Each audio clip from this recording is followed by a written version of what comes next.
Yesterday's friend, now today's enemy. Now, that was the story in U.S. relations with Saddam Hussein and Manuel Noriega. Add to that list yet another name, Gulbuddin Hekmatyar, the Prime Minister of Afghanistan. A man at the heart of terror in Afghanistan, a man pushed into power by U.S. tax dollars.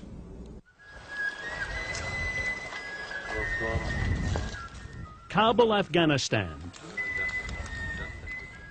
Once a city of roses and minarets. Now a scene from hell.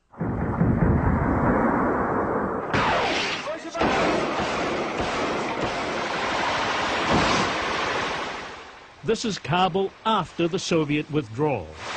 This is the Kabul of Afghan Prime Minister Gulbuddin Hekmatyar. Once the CIA's man, he is now turning Afghanistan into a terror nation. Hekmatyar is also into his second year of raining massive rocket and artillery attacks on the citizens of Kabul.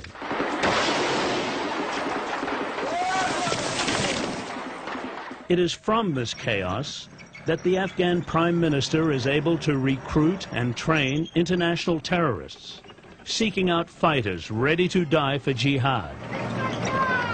Who is this man, Prime Minister Gulbuddin Hekmatyar?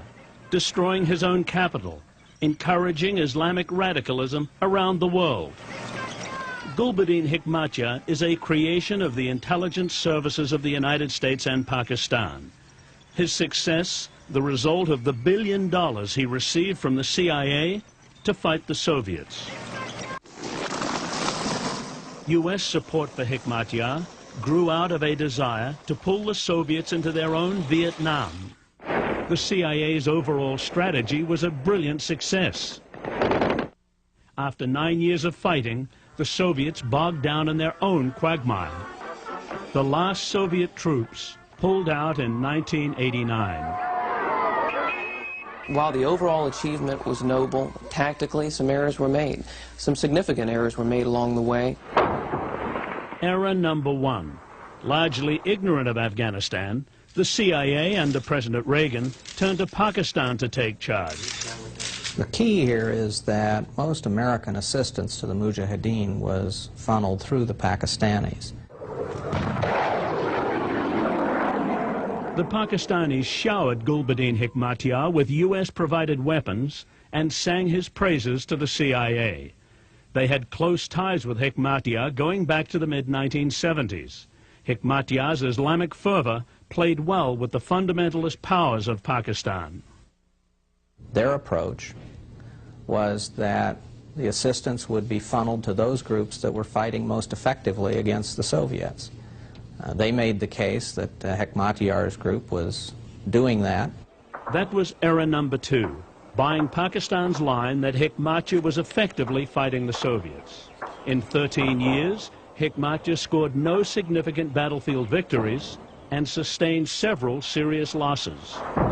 Gulbuddin is not a battlefield commander. He is a political leader, first and foremost. Error number three. Washington chose to ignore Hekmatyar's political agenda, his long-standing promotion of Islamic revolution and the use of terror. As early as 1981, Afghans from other resistance groups were coming to Washington and telling the stories of Gulbuddin's willingness to have people killed. They told this to government officials, to members of Congress, to anyone who would listen. It was really not a secret. The CIA turned a blind eye to Hekmatyar's human rights abuses, which were a matter of record.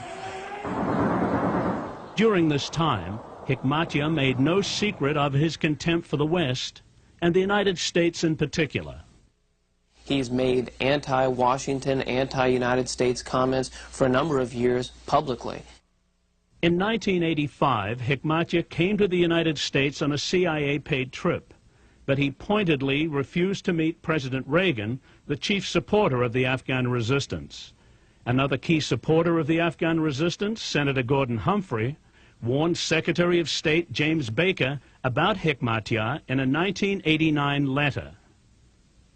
Fervent support of Gulbuddin Hekmatyar is clearly not in the United States' interest should he emerge as the strongest player.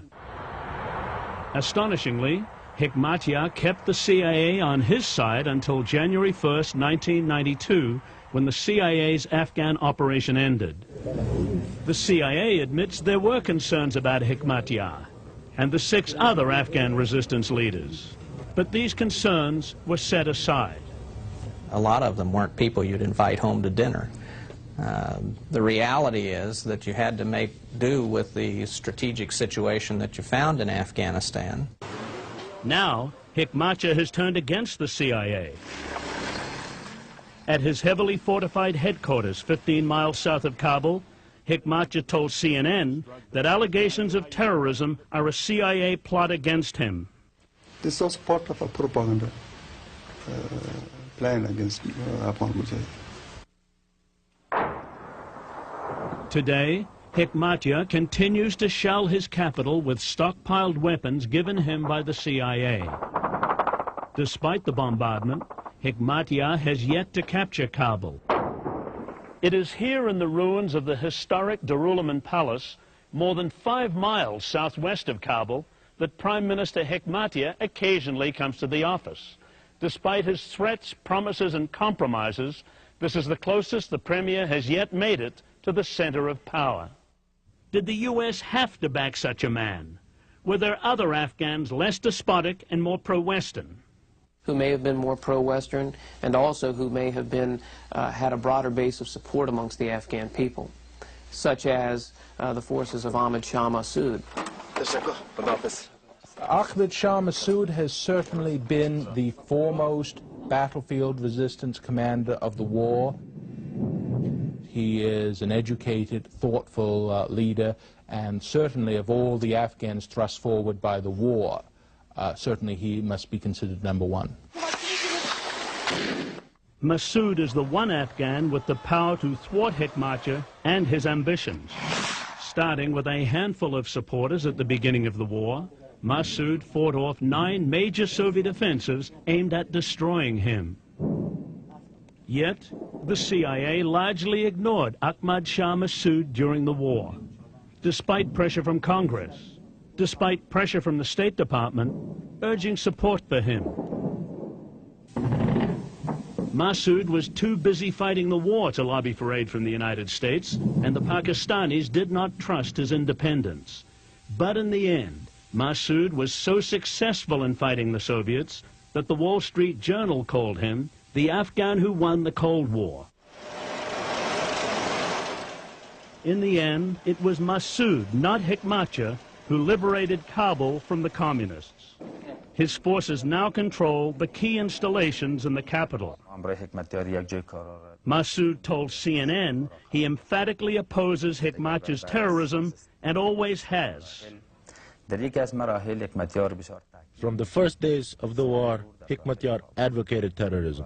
From the beginning, I was against terrorism. This argument was the origin of the split between us.